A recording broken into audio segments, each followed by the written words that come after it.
বর্ডারের পরিস্থিতি খুবই ক্রিটিক্যাল।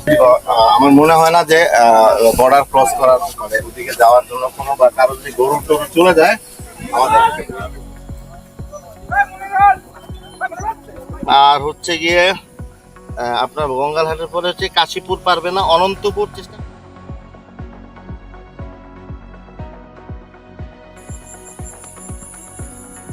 দুষ্কৃতিকারী দেখা যাচ্ছে, ভুলেও বাংলাদেশের ভূখণ্ডে প্রবেশ করার চেষ্টা করবেন না।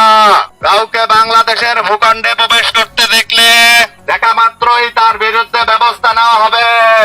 সাবধান, 5 মিনিট সময় দেওয়া হলো। কেউ যদি ঝোপঝাড়ে লুকিয়ে থাকেন সুন্দরভাবে চলে যান।